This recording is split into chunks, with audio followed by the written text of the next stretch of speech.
Muy buenas tardes, amables auditores, nuevamente junto a ustedes, Tania Córdoba, Eugenio Guerrero, que se nos une en un rato más, y quien les habla, Enrique Cordobés, para recordarles que la vida es bella y comentar buenas noticias que nos ayudan a mirar el futuro con optimismo.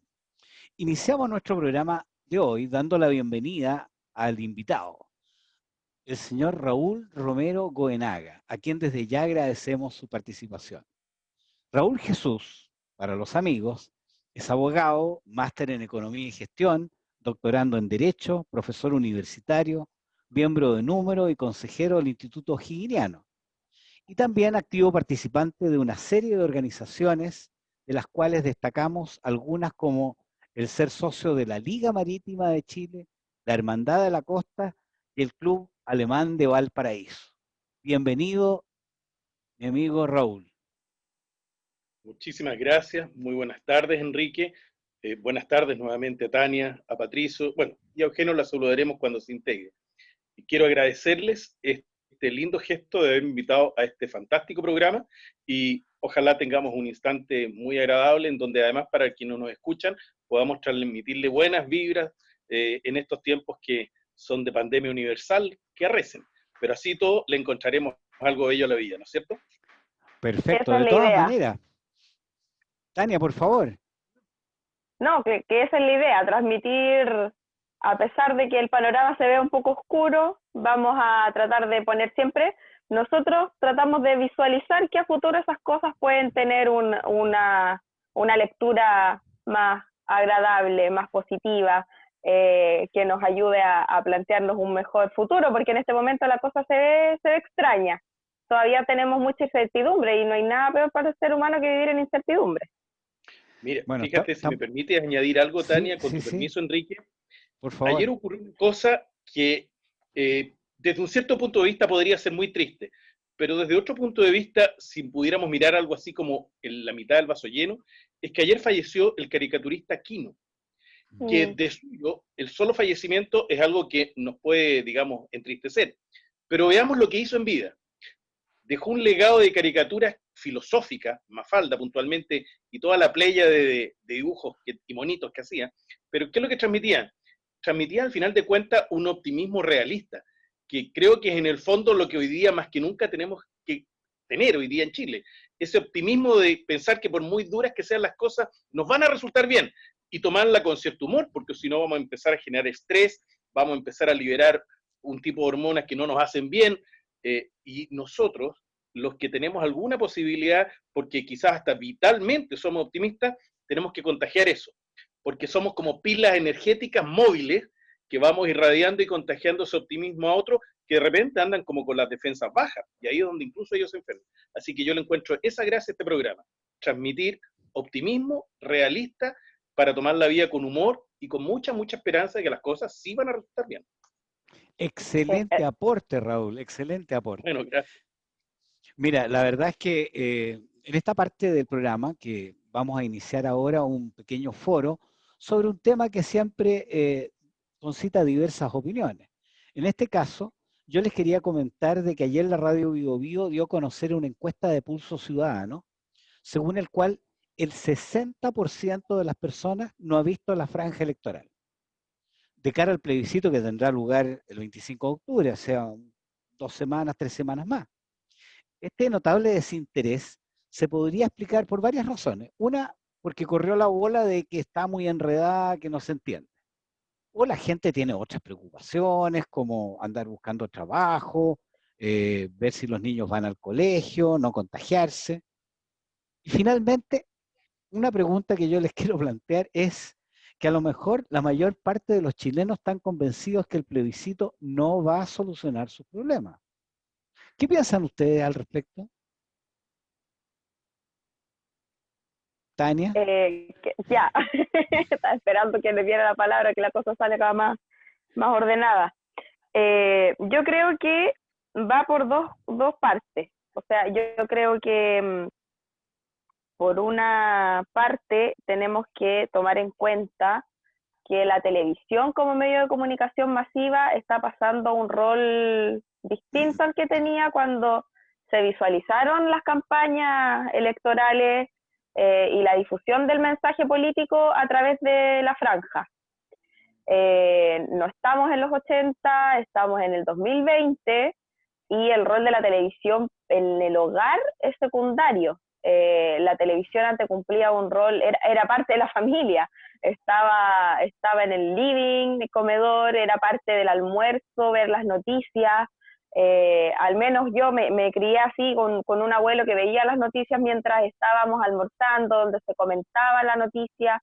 Y en este momento con familias que muchas veces no almuerzan juntas, que eso es parte como de otra crisis, tenemos una televisión que está pasando como forma de comunicar mensajes a un rol muy secundario. Yo creo que esa es una parte del análisis importante. Y segundo, claro, hay una parte del fenómeno, a mi entender, que tiene que ver con lo que dices, Enrique, que es que el plebiscito, si bien parece ser una inquietud de toda la ciudadanía que se manifestó, que tiene como un eslogan importante, que la gente ve que hay una posibilidad de cambio, y yo creo que esa esperanza es real. Sin embargo, la realidad se impone, y en el día a día las personas están preocupadas de otras cosas, están preocupados de conseguir trabajo, estamos preocupados de salir adelante con lo que es la realidad familiar, con lo que es tener a los niños en clases online, que es una cuestión laboriosa para padres y madres, para los mismos profesores que terminan trabajos, jornadas muy extensas, más que las que tenían antes, porque están en sus casas trabajando y la gestión del tiempo es compleja, no estamos educados para gestionar bien nuestros tiempos. Entonces, me pasa que, claro, van un rol secundario. Yo las he visto, pero las he visto porque me he dedicado a buscarlas y las he visto en YouTube y me llegan de repente partes de la franja. Ayer me tomé una parte de la franja en una notaría, pero por prender la tele yo al mediodía o en la noche, no. Entonces, los que están ahí pendientes son ciertas élites políticas que están más pendientes, pero la gente común y corriente está viviendo su vida. Y más o menos la gente que va a ir a votar tiene más o menos claro por qué va a ir a votar ya.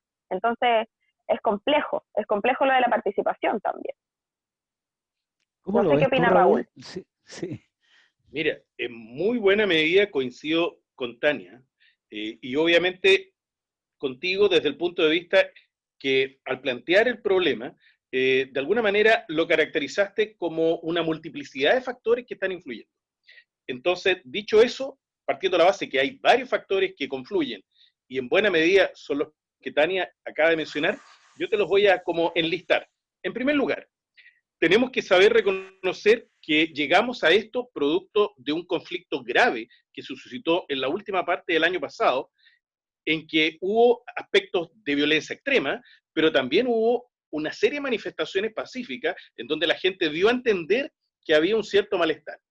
Ahora, el punto es que cuando en cualquier organización hay manifestaciones que dan a entender una crisis, esa crisis hay que asumirla para trabajarla y brindar soluciones positivas al tipo de entidad que la está sufriendo. Te voy a poner un ejemplo concreto.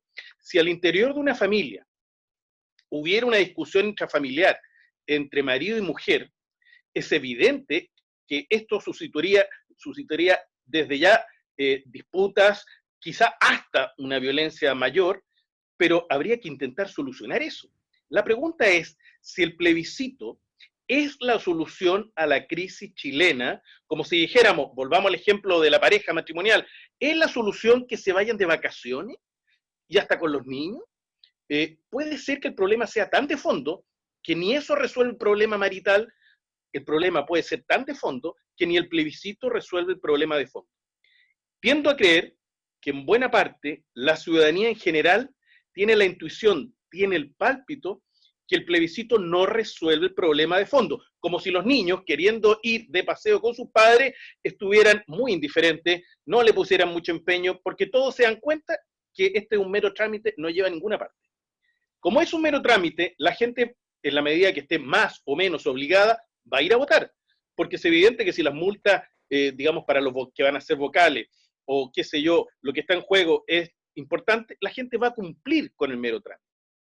Pero sigo pensando que la gente intuye muy inteligentemente que esta no es la solución que buscaban. Si yo pudiera extrapolar, yo te diría, la solución que quieren los hijos respecto al problema matrimonial de sus padres es que entre ellos se arreglen, no que le pregunten a ellos son los hijos.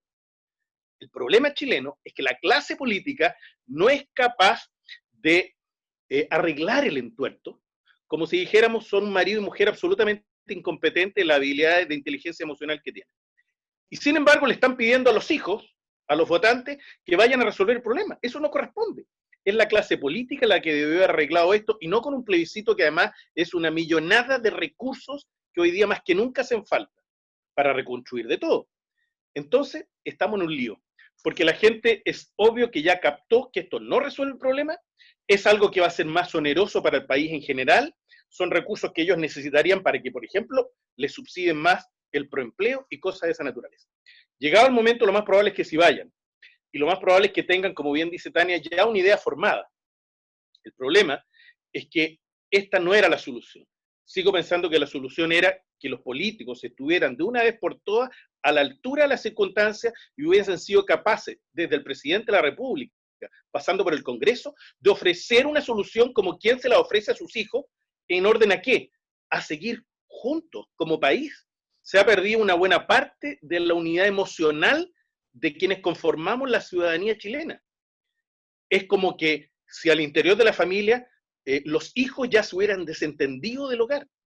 Eso es lo grave. Y la solución que se propone en lo inmediato no es la real solución. Probablemente vamos a seguir de derrotero en derrotero, porque si esto no lo soluciona, va a ser una cuestión de un par de años, casi una suerte de agonía, hasta que finalmente aquí se produzca una suerte de divorcio, que en el otro plano de cosas sería lo sensato si no arreglan su problema de fondo. Mira, me parece muy interesante tu punto de vista, especialmente con esta analogía de la familia. Yo creo que rescataría también de lo que dijo Tania, en el sentido de que existe un anhelo común de solución de problemas. Si bien es cierto, hay que separar muy claramente qué es lo que fue los atentados subversivos del 18, de la manifestación masiva del 25. Yo creo que la manifestación masiva de lo que se llamó esta espontánea protesta social es como la necesidad de la gente y la esperanza de poder buscar soluciones a cosas que se han dilatado excesivamente. Ahora, la Constitución tiene es como, yo me lo imagino no como la familia, sino como el director de orquesta, digamos.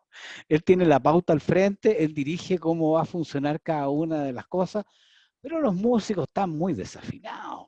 Entonces puede haber una estupenda obertura de uno de los más famosos músicos clásicos, pero ¿cómo se llama? Si los intérpretes de los distintos instrumentos no lo saben tocar bien, va a salir un desastre. Y yo creo que ese es el problema de fondo. O sea, yo creo que hay muchas iniciativas que a lo mejor no salen tan completas del Ejecutivo, pero cuando llegan al Legislativo se comienzan a dar vuelta, o que de repente el mismo Legislativo está tomando iniciativas que no le corresponden.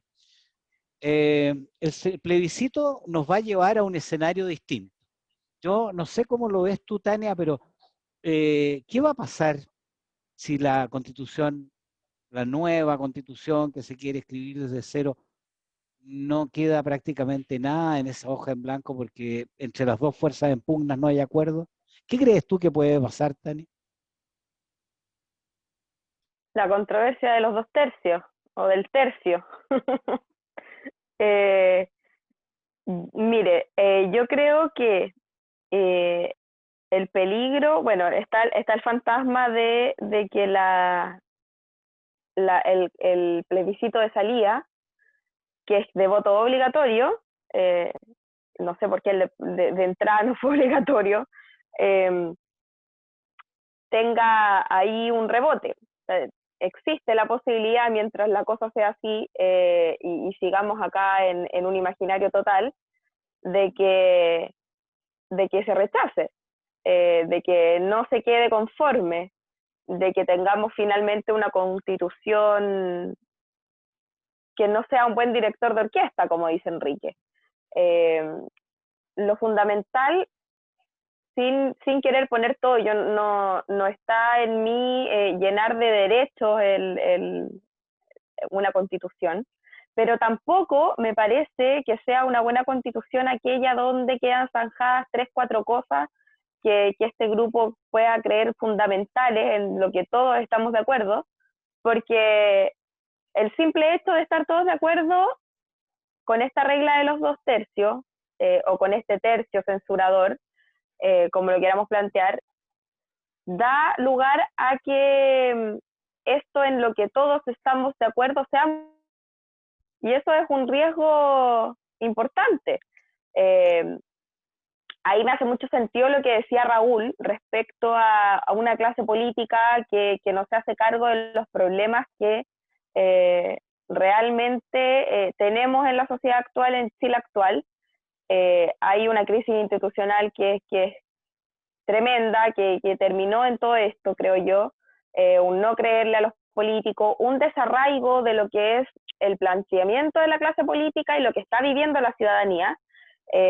Por ahí la analogía que usó Raúl para llegar a esta conclusión de que es la clase política la que debería haber sacado adelante las reformas, y yo estoy totalmente de acuerdo, pero una vez que el 18 de octubre ocurrió, eso ya no era posible, desde mi perspectiva al menos, porque ya eso era el clímax de que en realidad las oportunidades se les pasaron y se les fueron como agüita por las manos cada vez que las tuvieron en la mesa.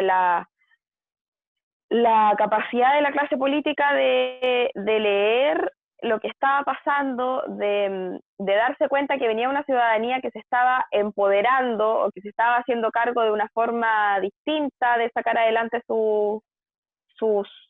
de poner su problemática en la discusión pública a través de todo lo que fue la escalada de movilizaciones estudiantiles desde el 2006, que ahí hay una lectura súper clara de cómo fueron escalando las cosas, de cómo la toma se fue poniendo como la herramienta, como el diálogo no estaba siendo la forma de solucionar las cosas, con políticos que se iban a ver partidos de rugby cuando acá en Chile teníamos un terremoto. Entonces había ya muchos síntomas de que la clase política no estaba dando el ancho, que no estaba sabiendo leer lo que está pasando en la ciudadanía, cuáles eran sus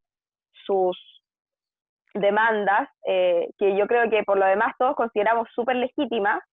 Entonces, el riesgo de que la Constitución nos quede bien aguada es grande. Sin embargo, y no es que esto lo evalúe como algo bueno, el hecho de que quienes se van a postular a la Constitución como constituyentes son políticos que ya tienen carrera, y que no vamos a estar los ciudadanos comunes y corrientes ahí si no es con el apoyo de los partidos, porque los independientes están con muy poca posibilidad de salir electos, me da cierta idea de que puede haber acuerdos, pero no estoy segura de que los acuerdos, y aquí lo planteo muy en la duda, de que estos acuerdos cierren y le hagan sentido a la ciudadanía con las demandas actuales, porque estamos repitiendo la lógica de la alianza y la concertación al final, o es posible que se repita. Ahí yo tengo muchas dudas y no hago más que plantear dudas en todo lo que ha sido mi intervención, porque de verdad, y aquí Enrique lo sabe, le cuenta a Raúl, yo por ahora, por traición, por biografía, por cómo he ido viviendo los momentos que han pasado, y cómo yo me he medido personalmente la movilización, para mí el voto todavía, yo voto apruebo. Entonces, es un apruebo, pero es un apruebo con mucho dolor de guata. Bueno, no hay conversación más interesante que aquella en la cual hay opiniones diferentes. Yo estoy por el rechazo porque creo que la Constitución, leí este estupendo trabajo que se distribuyó con el Mercurio el otro día de Santiago, no sé si también en la región de Valparaíso se distribuyó también un trabajo que hizo Jaime Arancibia Matar, que vio el origen y la influencia de los diferentes periodos constitucionales en la actual Constitución. Incluso está marcado en colores, ponte tú, cuáles son los que vienen del periodo de la independencia, cuáles de la Constitución del 25, cuáles son los que vienen posteriores al gobierno militar, en fin. Uno puede mirar en colores cómo cada etapa de la historia ha contribuido a una constitución. Entonces, para que no sea agua, una constitución tiene que tener sentido, tiene que tener arraigo, tiene que tener unas raíces que van más allá, van hasta la Carta Magna de los ingleses, está ¿cómo se llama? La Constitución norteamericana o la francesa.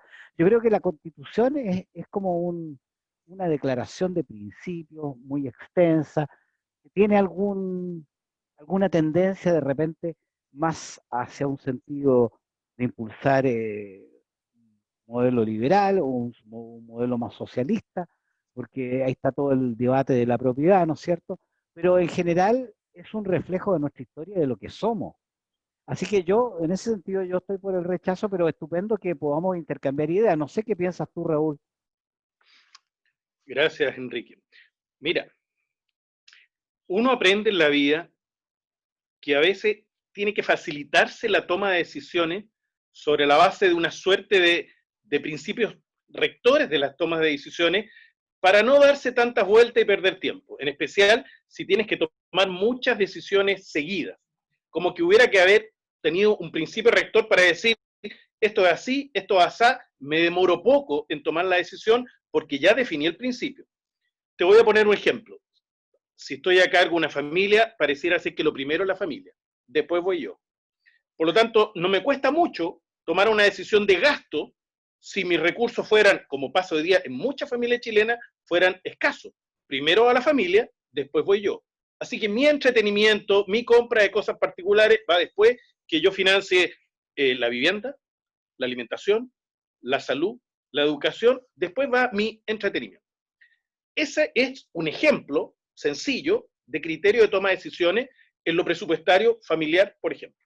Pero así puedo tener otros principios rectores. La pregunta es, ¿cuál es el principio rector que al menos yo debo adoptar en esta secuencia de toma de decisiones constitucionales y políticas en sentido más amplio? Desde mi punto de vista, es el país. Así como te dije, la familia, en la escala más doméstica, es el país.